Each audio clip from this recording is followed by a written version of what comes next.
नमस्कार, मैं आश्रुति वोहरा। आपका बहुत बहुत स्वागत है हमारे इस खास बुलेटिन में। शुरुआत करेंगे बड़ी खबरों के साथ। चंदौली जिले में न्यायिक इतिहास का एक नया अध्याय जुड़ चुका है।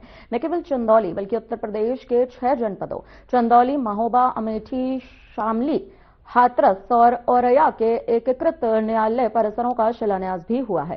इस ऐतिहासिक कार्यक्रम में भारत के मुख्य न्यायाधीश न्यायमूर्ति सूर्यकांत, इलाहाबाद हाईकोर्ट के मुख्य न्यायाधीश न्यायमूर्ति अरुण भंसाली, तो वहीं उनके संग मुख्यमंत्री योगी आदित्यनाथ भी शामिल हुए। आपको बताते चले कि इस कार्यक्रम के दौरान मुख्यमंत्री योगी आदित्यनाथ ने अपने संबोधन में क्या कुछ कहा है, आपको सुनवाते हैं। दुर्घटना अधिकरण लारा कोर्ट वाणिज्य नेतृत्व में आज यहां पर पधारे हैं। मैं काशी विश्वनाथ की इस पावन धरा पर, बाबा कीनानाथ की इस पावन धरा पर उनका और सभी माननीय न्यायमूर्तियों का उत्तर प्रदेश की जनता की ओर से और आप सभी बार से जुड़े हुए और चंदौली जनपद के साथ साथ इन सभी जनपदों के नागरिकों की ओर से, अधिवक्ताओं की ओर से हृदय से मैं स्वागत करता हूं, अभिनंदन करता हूं।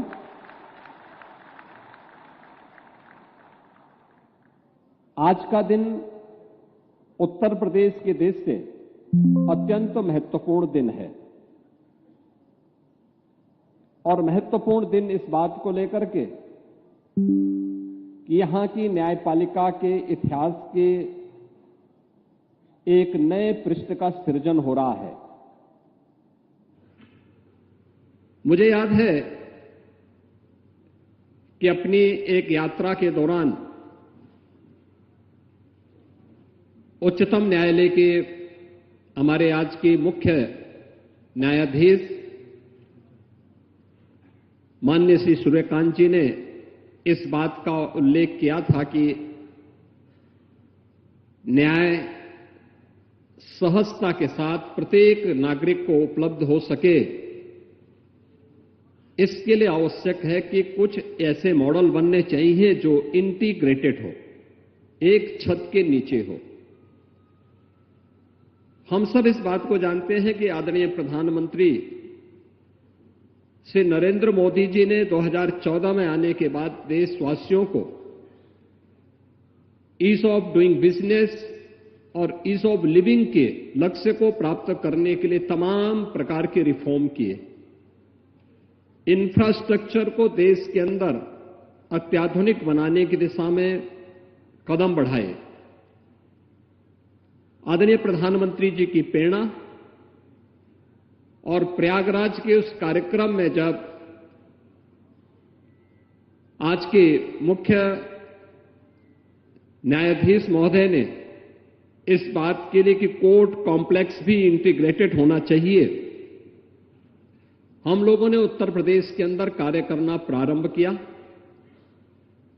और मैं धन्यवाद दूंगा कि इलाहाबाद उच्च न्यायालय के हमारे मुख्य न्यायाधीश महोदय ने, इससे पहले इलाहाबाद उच्च न्यायालय के मुख्य न्यायाधीश के रूप में माननीय श्री बिंदल जी ने इस दिशा में पूरा सकारात्मक सहयोग किया और उत्तर प्रदेश सरकार ने एक साथ उन 10 जनपदों में जहां पर अभी तक स्वयं के डिस्ट्रिक्ट कोर्ट नहीं बन पाए थे, उनको एक साथ अपनी स्वीकृति दी कि यहां पे इंटीग्रेटेड कोर्ट कॉम्प्लेक्स बनने चाहिए। मुझे प्रसन्नता है कि आज हम लोगों ने, उत्तर प्रदेश सरकार ने पहले चरण में 6 जिन जनपदों में चंदौली भी है, इस चंदौली जनपद समेत 6 जनपदों का धनराशि अवमुक्त कर दिया है और ये पैसा जा चुका है, डिजाइन अप्रूव हो चुकी है, सारी औपचारिकताएं पूर्ण हो चुकी हैं और अब इस पे कार्य प्रारंभ हो जाएगा। जैसे आज यहां पर भूमि पूजन की कार्रवाई माननीय मुख्य न्यायाधीश महोदय के करकमलों से जैसे ही यह कार्यक्रम प्रारंभ होगा, उसके तुरंत बाद यहां पे L&T जैसी विश्वविख्यात संस्थाओं के द्वारा इस निर्माण के कार्य को आगे बढ़ाने का काम होगा, जिसमें एक छत के नीचे कोर्ट कॉम्प्लेक्स तो है ही, अधिवक्ताओं के लिए भी अच्छे चेंबर बनेंगे। न्यायिक अधिकारियों के लिए आवासीय सुविधा भी रहेगी और स्पोर्ट्स की सुविधा भी रहेगी, पार्किंग की सुविधा भी रहेगी, तो कैंटीन की सुविधा भी रहेगी। अब ऐसा नहीं होगा कि न्याय के लिए लड़ने वाले, जूझने वाले हमारे अधिवक्ता स्वयं दिन की रोशनी में जब उनकी चेंबर में कोई वादी जाता था, वादकारी जाता था, तो उसको दिन में ही चेंबर से सूरज के दर्शन होते हुए दिखाई देते थे। टूटे हुए चेंबर नहीं, बल्कि एक अच्छा हाई राइज बिल्डिंग में उनके लिए भी बेहतर चेंबर की व्यवस्था इस कैंपस में हम लोग देने जा रहे हैं। और ये सुविधा एक साथ यहां पर माननीय मुख्य न्यायाधीश की प्रेरणा से आज उत्तर प्रदेश के अंदर 6 जनपदों में यह सुविधा उपलब्ध हो रही है, जिनमें चंदौली है, महोबा है, अमेठी है, शामली है, हाथरस है और औरैया है। 4 अन्य जनपदों की कार्रवाई अगले कुछ महीनों के अंदर हम उसको पूरा करते हुए उसे भी आगे बढ़ाने का कार्य करेंगे। और मेरा मानना है कि यह भारत के न्यायिक इतिहास में एक नए स्वर्ण अक्षर के रूप में यह पृष्ठ जुड़ेगा और इसकी शुरुआत उत्तर प्रदेश में हमारे आदरणीय मुख्य न्यायमूर्ति के करकमलों से आज प्रारंभ होने जा रहा है। हम लोगों का इस बात को मानना है कि लोकतंत्र की सशक्तिकरण के लिए अत्यंत आवश्यक है कि हमारी न्यायपालिका उतनी ही सशक्त हो। एक कॉमन मैन को जितनी सहजता के साथ, सरलता के साथ न्याय प्राप्त हो, उतना ही उनके पास अच्छा इंफ्रास्ट्रक्चर होना भी आवश्यक है। और मुझे बताते हुए प्रसन्नता है कि उत्तर प्रदेश सरकार के पास न्यायिक व्यवस्था से जुड़े हुए कोई भी कार्य जब आते हैं, उसे पूरा होने में कोई देर नहीं लगती। हमारे पास इन कार्यों के लिए, क्योंकि अगर हमें सुशासन के लक्ष्य को प्राप्त करना है, तो हमें न्यायिक सुविधाओं को भी और सुदृढ़ करने के लिए और सुविधा संपन्न बनाने के लिए अपना पूरा योगदान देने में कोई कोताही नहीं बरतनी चाहिए। और मुझे प्रसन्नता है कि उत्तर प्रदेश इस दिशा में बेहतरीन दिशा में आगे बढ़ चुका है। मैं आज के इस शिलान्यास कार्यक्रम के अवसर पर इन 6 जनपदों के साथ ही उत्तर प्रदेश के अन्य जनपदों में, जहां भी प्रयागराज, अभी वाराणसी के बारे में भी हमारे उच्चतम न्यायालय के वरिष्ठ न्यायमूर्ति माननीय श्री विक्रम नाथ जी ने इस बात का उल्लेख किया कि वाराणसी में हम लोग तो हर जनपद में चाहते हैं कि हर जनपद में इस प्रकार के कोर्ट कॉम्प्लेक्स बने। और ये सचमुच ये 6 जनपद पायलट के रूप में हम लोग प्रारंभ करने जा रहे हैं। और मैं इस बात के लिए आश्वस्त करता हूं प्रदेश सरकार की तरफ से कि पैसे की कमी नहीं आज के दिन पे, इच्छा शक्ति की कमी जरूर दिखती है। आप दृढ़ इच्छा शक्ति के साथ कार्य करिए, सरकार का पूरा सहयोग मिलेगा। मैं इन सभी 6 जनपदों के हमारे न्यायिक अधिकारियों को, अधिवक्ताओं को, जिनके द्वारा लगातार इस बात की आवाज उठाई जाती थी, और यहां तो चंदौली जनपद में तो यहां के जनप्रतिनिधि भी और यहां के अधिवक्ता भी लगातार आंदोलन करते थे। मैंने यहां बार एसोसिएशन को बुलाया लखनऊ, मैंने कहा आंदोलन क्यों कर रहे हैं भाई, ये तो अब स्वीकृत तो हो चुका है, आप आराम से जाके अपना न्यायिक कार्य करवाइए, उसमें योगदान दीजिए। बाकी इस कार्य को माननीय उच्च न्यायालय के साथ मिलकर के हम बहुत शीघ्र आगे बढ़ाएंगे। और मैं धन्यवाद दूंगा आज यहां पर भारत के मुख्य न्यायाधीश महोदय और उच्चतम न्यायालय के हमारे वरिष्ठ न्यायमूर्ति के साथ साथ अन्य न्यायमूर्तिगण यहां पर उपस्थित हुए हैं। इलाहाबाद उच्च न्यायालय के हमारे तमाम न्यायमूर्तिगण आज के समारोह में उपस्थित हुए हैं। मैं उन सब का एक बार फिर से हृदय से स्वागत करता हूं, अभिनंदन करता हूं और आप सभी को इस इंटीग्रेटेड कोर्ट कॉम्प्लेक्स के शिलान्यास के अवसर पर, भूमि पूजन कार्यक्रम के अवसर पर हृदय से बधाई देता हूं, अपनी शुभकामनाएं देता हूं। धन्यवाद। जय हिंद। सभी गणमान्य अतिथिगण से अनुरोध है कि कुछ पश्चिम बंगाल के मालदा में पीएम मोदी ने भारत की पहली वंदे भारत स्लीपर ट्रेन का उद्घाटन किया है। आपको बता दें कि उन्होंने ट्रेन को हरी झंडी दिखाकर रवाना किया। ये ट्रेन हावड़ा से गुवाहाटी के बीच चलेगी। उन्होंने ट्रेन के ड्राइवर से मुलाकात भी की और उसके बारे में जानने की कोशिश भी की। पीएम ने ट्रेन में मौजूद बच्चों से भी बातचीत की। इस ट्रेन के चलते हावड़ा गुवाहाटी रूट पर यात्रा का समय अब लगभग 2.5 घंटे कम हो जाएगा। वंदे भारत एक्सप्रेस ट्रेन का अहम योगदान है और वंदे भारत स्लीपर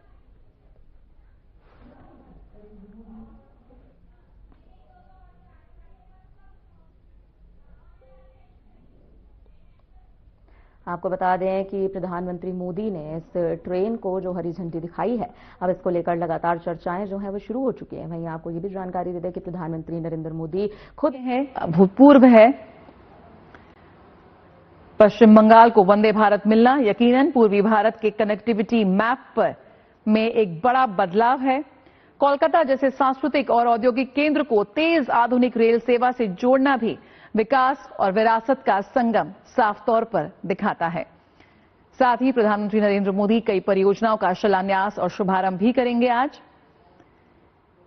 दोहरी सौगात यहां पर पश्चिम बंगाल के लोगों को, जहां खुद प्रधानमंत्री नरेंद्र मोदी पहुंचे हैं वंदे भारत स्लीपर ट्रेन को हरी झंडी दिखाने। प्रधानमंत्री नरेंद्र मोदी 2 दिन के पश्चिम बंगाल और असम के दौरे पर हैं, जिस दौरान वे देश की पहली वंदे भारत स्लीपर ट्रेन को मालदा से हरी झंडी भी दिखाएंगे और 3,250 करोड़ रुपए से अधिक की रेल व सड़क परियोजनाओं की आधारशिला भी रखेंगे। नई सुविधाएं बनी हैं, इससे बंगाल के नौजवानों को नए अवसर मिलेंगे। साथियों, बंगाल की इस पावन भूमि से आज भारतीय रेल के आधुनिकीकरण की तरफ एक और बड़ा कदम उठाया गया है। आज से भारत में वंदे भारत स्लीपर ट्रेनों की शुरुआत हो रही है। ये नई वंदे भारत स्लीपर ट्रेन देशवासियों के लंबे सफर को और आरामदायक बनाएगी, शानदार बनाएगी, यादगार बनाएगी। विकसित भारत की ट्रेनों ये कैसी होनी चाहिए, इस वंदे भारत स्लीपर ट्रेन में आप साफ साफ नजर आता है। थोड़ी देर पहले मालदा स्टेशन पर मैं कुछ यात्रियों से बातचीत कर रहा था। हर कोई कह रहा था कि इस ट्रेन में बैठकर एक उन्हें अद्भुत आनंद हुआ। कभी हम तस्वीरों में, वीडियो में विदेशों की ट्रेनों को देखकर कहा करते थे कि काश ऐसी ट्रेनें भारत में होती।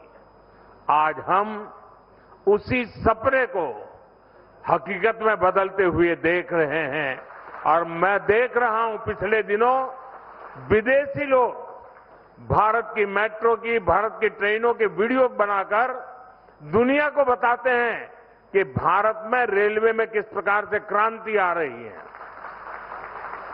ये Vande Bharat train made in India है। इसे बनाने में हम भारतीयों का पसीना लगा है। देश की पहली वंदे भारत स्लीपर ट्रेन मां काली की धरती को मां कामाख्या की भूमि इसको जोड़ रही है। आने वाले समय में पूरे देश में इस आधुनिक ट्रेन का विस्तार होगा। मैं बंगाल को, असम को, पूरे देश को इस आधुनिक स्लीपर ट्रेन के लिए बहुत बहुत बधाई देता हूं। साथियों, आज भारतीय रेल कायाकल्प के दौर से गुजर रही है। रेलवे का बिजलीकरण हो रहा है, रेलवे स्टेशन आधुनिक हो रहे हैं। आज पश्चिम बंगाल सहित देश में 150 से अधिक वंदे भारत ट्रेनें चल रही है। इसके साथ साथ आधुनिक और तेज गति की ट्रेनों का पूरा नेटवर्क बन रहा है और इसका बहुत बड़ा फायदा बंगाल के गरीब और मिडिल क्लास परिवारों को हो रहा है।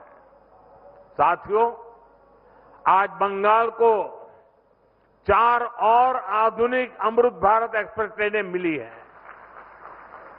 New Jalpaiguri Nagercoil Amrit Bharat express, new Jalpaiguri से तिरुचिरापल्ली अमृत भारत एक्सप्रेस, अलीपुर द्वार बेंगलुरु अमृत भारत एक्सप्रेस, अलीपुर द्वार मुंबई अमृत भारत एक्सप्रेस। इससे बंगाल और खास तौर पर उत्तर बंगाल की दक्षिण और पश्चिम भारत से कनेक्टिविटी और सशक्त होगी।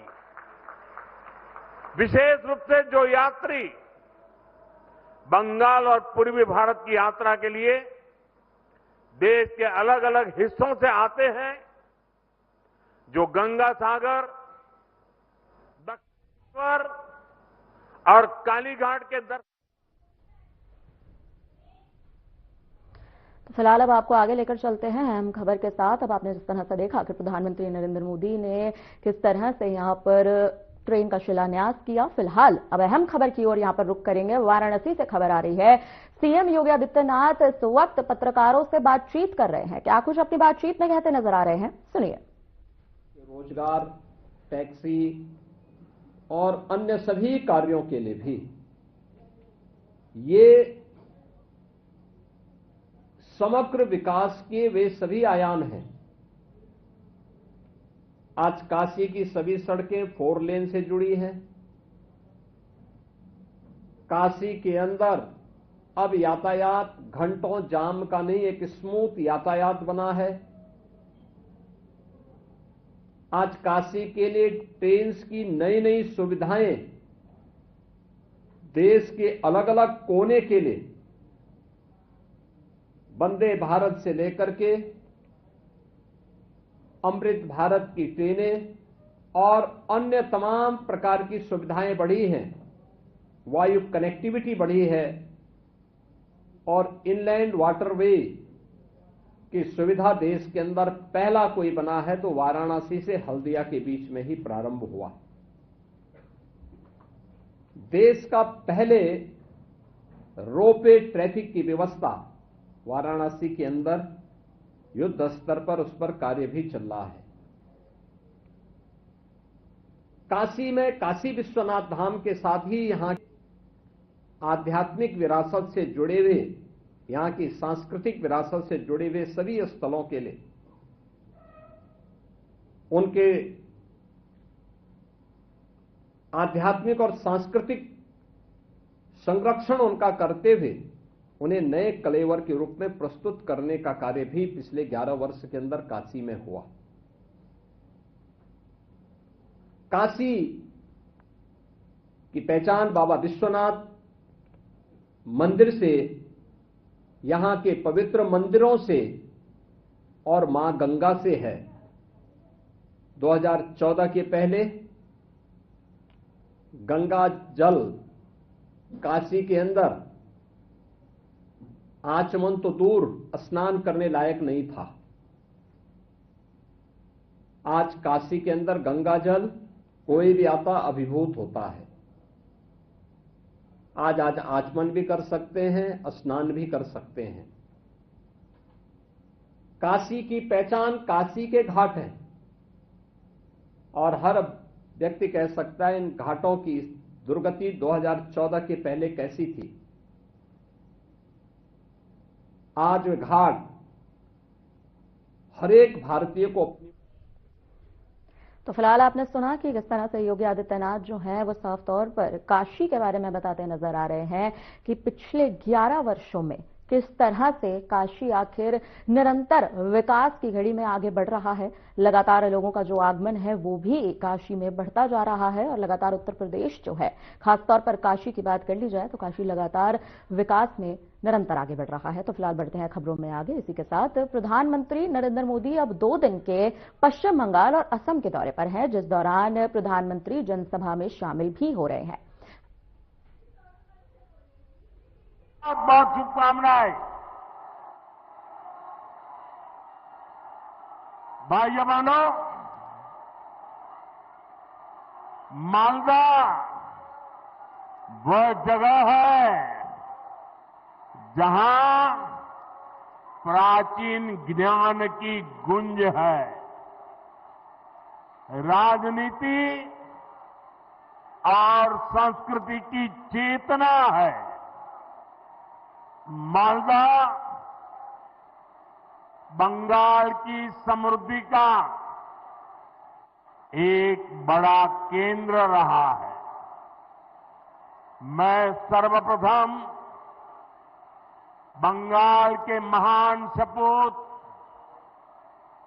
शिवेंदु शेखर रॉय को श्रद्धापूर्वक नमन करता हूं, जिनके प्रयासों से मालदा की पहचान बची रही। आज भी मालदा अपने आम सत्तों, रेशम, लोक संगीत और बौद्धिक चेतना की वजह से जाना जाता है। और मैं यहां इस विशाल जनसागर में, और मैं देख रहा हूं जितने लोग पंडाल में पहुंच पाए हैं, इससे डबल लोग बाहर खड़े हैं। ये प्यार, ये आशीर्वाद मेरे लिए बहुत बड़ी ऊर्जा है। दोस्तों, बंगाल ने मुझे इतना प्यार दिया है, इतना प्यार दिया है। साथियों, यहां के नौजवानों के उत्साह में, माताओं बहनों के जोश में मालदा की इस पहचान को और मजबूत बनाने का संकल्प देख रहा है। मैं बंगाल के बेहतर भविष्य के लिए असली परिवर्तन का विश्वास देख रहा हूं। मालदार माटी, गौरेर इतिहास, बांग्लार शौर्य, भारतेर विकास। साथियों, आज हमारा देश 2047 तक विकसित होने के लक्ष्य पर काम कर रहा है और विकसित भारत के निर्माण के लिए पूर्वी भारत का विकास बहुत जरूरी है। दशकों तक पूर्वी भारत को नफरत की राजनीति करने वालों ने जकड़ के रखा था। भाजपा ने इन राज्यों को नफरत की राजनीति करने वालों के चंगुल से, उनके चंगुल से मुक्त किया है।